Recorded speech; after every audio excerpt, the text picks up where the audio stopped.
100 jours de prière, 100 ans de la division interaméricaine. Chers téléspectateurs, amis de la prière, bonjour et bonsoir. Notre Dieu est un Dieu de pureté. Ainsi, nous devons être purs en esprit. Il est écrit dans Matthieu 5, verset 8, « Heureux ceux qui ont le cœur pur, car ils verront Dieu. »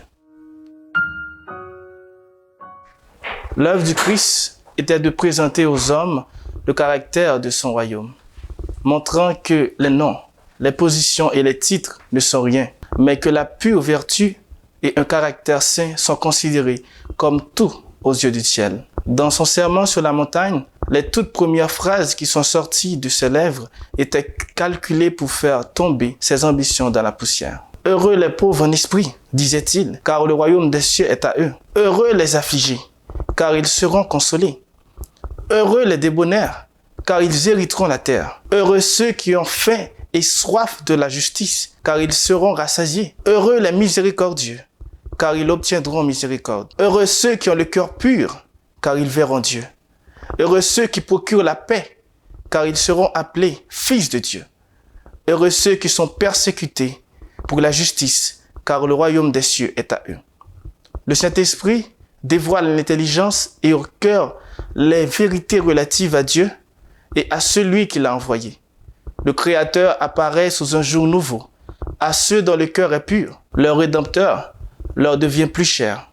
Et plus ils discernent la pureté et la beauté de son caractère, plus ils aspirent à lui ressembler.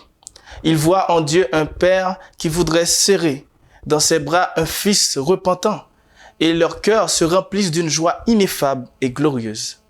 Lorsque nous marchons fidèlement avec Dieu, il ouvre continuellement nos yeux à une compréhension de plus en plus grande de son caractère d'amour, de sa volonté et de sa beauté.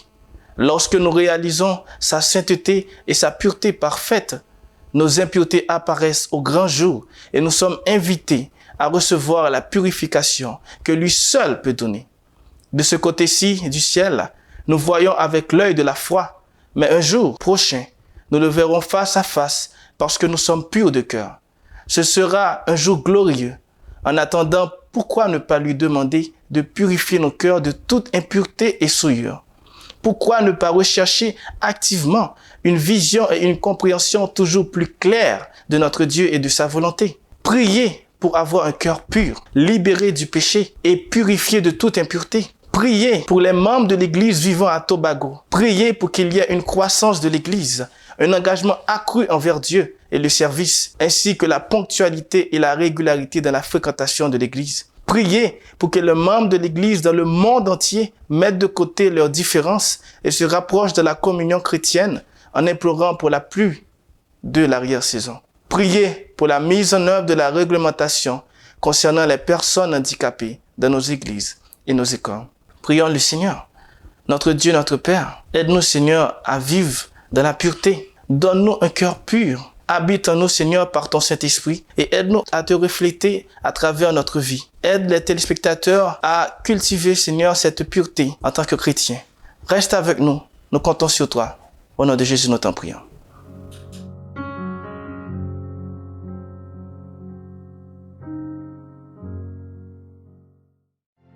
En 2022, nous célébrons les 100 ans de la division interaméricaine.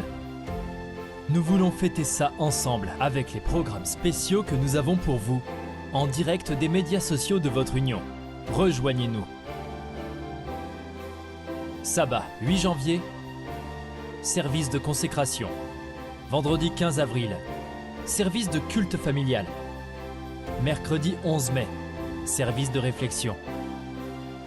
Et en octobre, ne manquez pas la grande célébration. Vous êtes une partie importante de notre histoire. Célébrons sa providence et affirmons nos valeurs. Rejoignez-nous le dernier jeudi de chaque mois pour le programme Leadership Talk. C'est là qu'un panel de dirigeants informés de l'Église adventiste de 7e jour répondra aux questions et problèmes urgents auxquels ils sont confrontés. 1. Membres de l'Église. 2. Les employés de l'organisation de l'Église adventiste du 7e jour. Et 3. Employeurs organisationnels de l'Église adventiste du 7e jour.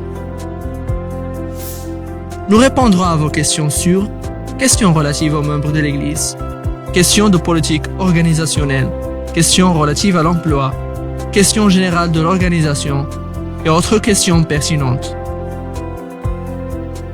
Envoyez vos questions maintenant, allez-y. http://leadership.interamerica.org.